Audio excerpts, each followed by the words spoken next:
Item 3.1, resolution in support of Transgender Day of Visibility. Can I get a motion? Go ahead. Thank you, Kevin.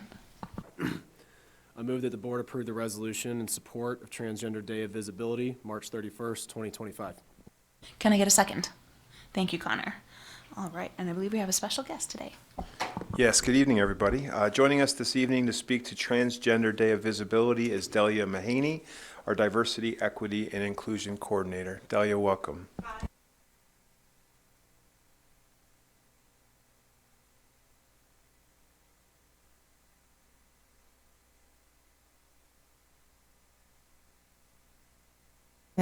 There you go. Hello, Superintendent Kingsley, members of Cabinet, and Board of Education. I am honored to speak with you this evening, though I do so with a heavy heart. For the past 3 years, students have bravely shared their truths during board resolutions. This year, for their safety, they will not. We also considered staff and GSA sponsors, but then again had to ask, would it be safe for them? To those who wish to speak but could not, I'm sorry. There is a growing pattern of hateful anti-trans rhetoric that comes out after Board of Education meetings. That reality matters.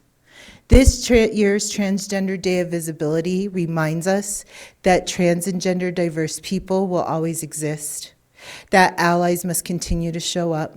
I speak tonight as one such ally. I do not face the threats my trans and non-binary students, colleagues, and friends do, but I want them to know that I see them, I support them, and I will keep speaking up. Ahead of this resolution, trans and non-binary high school students shared what they want from our school district. They want safety and belonging every day. They want representation in curriculum and school spaces. They want the naming of their history and experiences, not avoidance. They want accurate, affirming information that reflects the diversity within their own community, and they want respect for their gender identities. Our students are asking us to learn, listen, and respond. They remind us that there are countless resources, books, podcasts, art, and lived experiences to help deepen our understanding. I hope everybody in this room and however many people are watching will check some of those out. They want us to remember that every queer, trans, and non-binary student is a unique individual. It is also essential to understand students' rights. Under Colorado law and PSD policy, gender identity is defined as a person's innate sense of self. Students have the right to use a chosen name and pronouns that reflect their identity. Deliberate misgendering or refusal to use a chosen name is discrimination and harassment. Our students also shared with us ways in which they have felt supported in PSD. Students feel supported when teachers ask for names and pronouns at the start of the school year or semester. Students feel supported when staff apologize and correct themselves when they make mistakes. Students feel supported when educators use inclusive language in lessons. And students feel supported when adults immediately address slurs every time they are used in all school spaces. Our transgender and gender diverse youth face enormous challenges: political, social, and personal. In PSD, it is our duty to ensure their educational experience is safe, inclusive, and affirming. To every trans child, you are not a problem to be solved. You are a culture add, a source of strength in our schools. We will continue working with you to build a district where you are valued and supported. You're here, you're queer, and it's time everyone get used to it. As author Julia Serrano reminds us, the most radical thing that any of us can do is stop projecting our beliefs about gender onto other people's behaviors and bodies, and let them come to school and be safe. Thank you.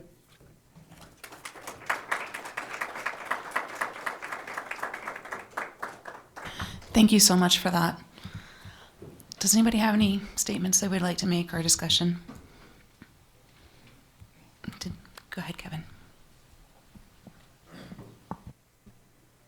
Thank you. Sorry, I'm a little rattled. I'm used to having student presenters and often look forward to it. So if I seem stirred, it's probably because I am. So those who know me, I do have a statement I'd like to read before we take the vote. They know that I believe in starting with the why.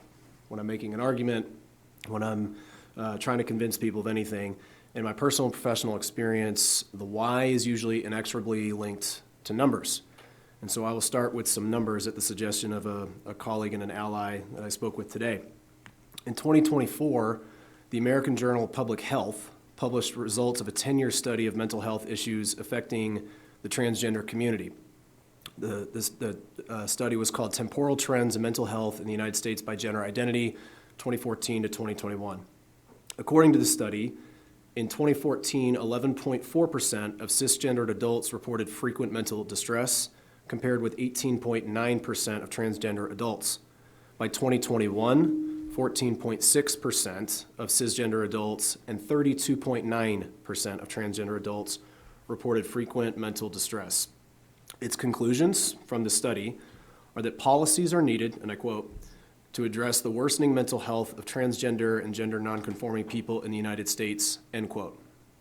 Seems simple, right? Yet looking into our own numbers, and these come from the Healthy Kids Colorado survey and were included in Dr. Schmidt's presentation, which is why I keep pointing at him, and the District Ends 1.0 update to the Board of Education in February of this year. Zooming out and looking at PSD's numbers in 2023, and again, this is picking the mental health component, the percentage of PSD students in general in 2023 that had, I'll start with some of the red language, felt so sad or hopeless almost every day for 2 weeks or more in a row during the past 12 months that they stopped doing some usual activities. That number for PSD in 2023 was 25.2% of the respondents, which was down considerably from the previous year's 2021 study of 43.3%. So an incredible decrease and a number worth celebrating. The percentage of PSD students that had made a plan about how they would attempt suicide during the past 12 months in 2021 was 5.4% in 2023, down from 8.1% in 2021. So again, great cause to celebrate.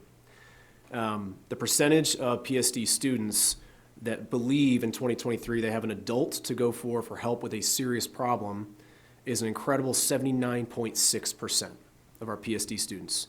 And that's up slightly from 2021 of the total student populace of 76.1%. But numbers will tell you so much.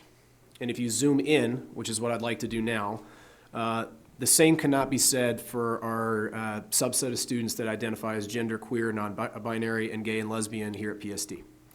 And so these numbers, and I'm reading numbers. In 2023, the population of genderqueer, non-binary, identifying students of PSD, these are our kids, that felt so sad or hopeless that almost every day for 2 weeks or more in a row that during the past 12 months they stopped doing some usual activities. Of that group, 47.5%, which is actually an uptick considerably from 2021. Of that same group, and again, I'm just speaking right now to the genderqueer, non-binary population of PSD students that seriously considered attempting suicide during the past 12 months, 24.9%, I'll round up to 25%. That's a quarter of that population of our own students. And then zooming down, attempted suicide one or more times during the past 12 months, that number is an alarming 13.1%, which is an increase in 3% more or less from the 2021 numbers. The findings from Dr. Schmidt's in that District Ends report is that multiple national studies indicate that genderqueer and gay lesbian populations are at a higher risk of suicidal behavior, mental disorder, and substance misuse dependence than heterosexual people. Suicide risks are approximately 2 to 4 times higher among gay and lesbian populations. Similar depression, anxiety, alcohol, and substance misuse are approximately 1.5 times more common in gay, lesbian, bisexual people. Findings are similar in men and women, but lesbian and bisexual women are at particular risk of substance dependence, while the lifetime risk of suicide attempts was especially high in gay and bisexual men. It is likely that the social hostility, stigma, and discrimination that most genderqueer and gay lesbian people experience is at least part of the reason for these significant differences in mental health and belonging outcomes, end quote. So I say this, and again, not as eloquently as Delia said, but I've got some thoughts on the subject, is that against this backdrop, I wish to convey a sense of urgency to us all here tonight, as well as to our greater PSD community. I'm reminded that one of our district pillars of our strategic plans is mental health and belonging. So where do we start? What do we do with those numbers? Especially when we find ourselves, as you put eloquently, in a national moment where our transgender and non-binary gender-specific students are still suffering. And they're suffering on our watch. Well, I believe it begins with passing this resolution tonight, and with it, a renewed commitment from our district that transgender students exist. Regardless of one's worldviews or hateful rhetoric, these students exist. They exist amongst us. They share classrooms with us. They play sports with us. They may be your soccer teammate and have been for many, many years. They practice in hot band rooms alongside us. They learn with us. They suffer the loss of a loved one amongst us. They celebrate their birthdays alongside us. And they do all these things potentially without your knowledge that they are trans. In fact, your student likely does all these things with a friend or a classmate that they have no idea is trans.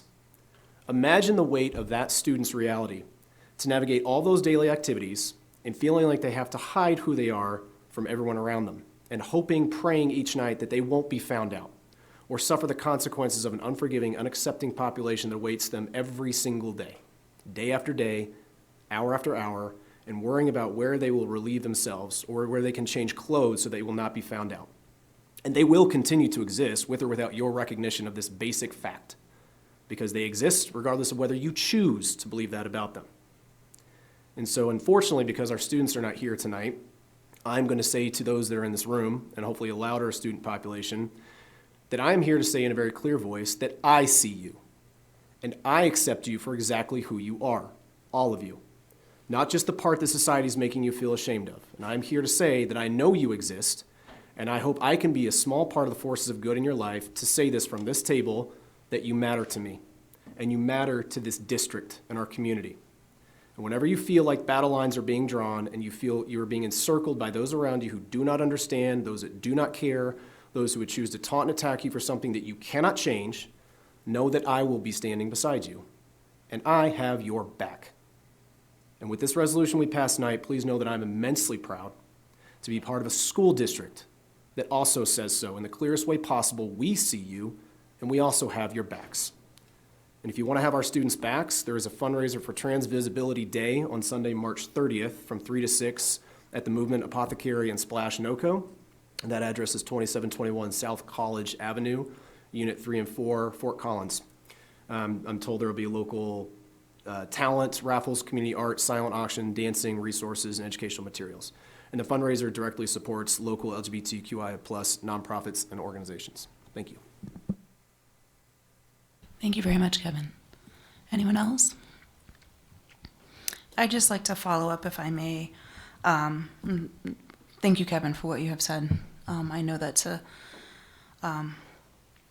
this is a tough discussion right now, because this is Trans Day of Visibility we're celebrating, and yet we don't have anybody visible. And it hurts my heart to think that this would be my 8th Trans Day of Visibility resolution, and we don't have students here for that. And I understand why. It is definitely because it is not safe. But all these students want is to be seen. That is all they are asking, is to be seen and to be treated like any other. And so what I want to offer to you, those who are in our community, in our school district, trans, genderqueer, gender nonconforming allies, trans joy is resistance. And this week, there is a whole lot of joy to be had. There are self-care events. There are comedy shows. There's a dance that's happening. There's a brunch that's happening. There's an art show and a resource fair. And there's a march and a rally. I encourage you to go to the various websites and places where those events can be found for dates, times, places, and celebrate. Be visible. Be joyful. Trans joy is resistance. Thank you. Can we call the vote? Kristen Draper, Aye. Connor Duffy, Aye. Kevin Havelda, Aye. Carolyn Reed, Aye. Scott Schoenbauer. Aye. Motion passes 5-0. Thank you.